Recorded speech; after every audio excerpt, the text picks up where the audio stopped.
एक तरफ पूरा देश नीट पेपर लीक को लेकर सड़कों पर है और दूसरी तरफ उत्तराखंड में अपने भविष्य की लड़ाई लड़ रहे युवा अब अपनी जिंदगी से हारने लगे हैं। ये वही नर्सिंग अभ्यर्थी हैं जो कल अस्पतालों में लोगों की जान बचाएंगे, लेकिन आज अपनी ही जिंदगी बचाने की जंग लड़ रहे हैं। सोचिए, इससे बड़ी प्रशासनिक विफलता आखिर क्या हो सकती है।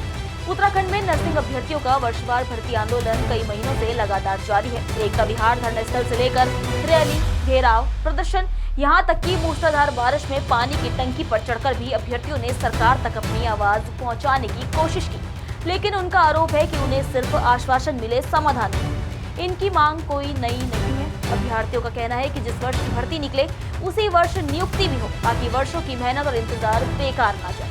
लेकिन जब लगातार सुनवाई नहीं हुई तो अभ्यर्थी स्वास्थ्य मंत्री सुबोध उनियाल के आवास के बाहर धरना देने पहुंच गए और यही एक ऐसी घटना हुई जिसने पूरे उत्तराखंड को झकझोर कर रख दिया।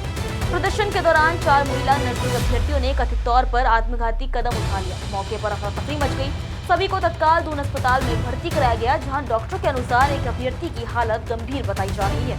जहां पूरा देश नीट पेपर लीक को लेकर जवाबदेही मांग रहा है, जहां युवा कह रहे हैं कि उनके भविष्य से खिलवाड़ मत करो, वहीं उत्तराखंड के नर्सिंग अभ्यर्थी भी तो अपने भविष्य की ही लड़ाई लड़ रहे हैं। फर्क सिर्फ इतना है, दिल्ली में कैमरों की संख्या ज्यादा है, उत्तराखंड में कम, लेकिन दर्द, इंतजार और भविष्य का संकट दोनों जगह एक जैसा है। एक तरफ परीक्षा प्रणाली पर सवाल है, दूसरी तरफ प्रक्रिया पर। दोनों जगह दांव पर सिर्फ और सिर्फ युवाओं का भविष्य लगा हुआ है। अब सवाल और भी गंभीर हो गया है। अगर वर्षवार भर्ती व्यवस्था गलत थी तो पहले की भर्तियों में भी परीक्षा क्यों नहीं कराई गई? जब 2014 से 2020 बैच के बचे हुए नर्सिंग अभ्यर्थियों की वर्षों की प्रतीक्षा के बाद बारी आई, तभी नियम बदलकर परीक्षा लागू क्यों कर दी गई? आखिर एक ही बैच के अभ्यर्थियों के लिए अलग अलग नियम कैसे लागू किए जा सकते हैं? वर्षों से रोजगार की उम्मीद में बैठे युवा मानसिक, आर्थिक और पारिवारिक संघर्ष झेल रहे हैं। उनका सवाल है कि आखिर उनके जीवन के इतने सालों की जिम्मेदारी कौन लेगा? लोकतंत्र में क्या युवाओं की आवाज सुनने के लिए हर बार धरना देना पड़ेगा?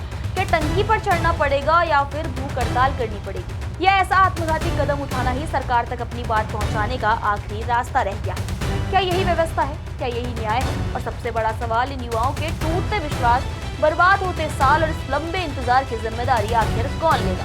क्या अब भी सिर्फ आश्वासन मिलेगा या इस बार सरकार कोई ठोस फैसला लेगी जो युवाओं को फिर से भविष्य पर भरोसा करना सिखाएगा?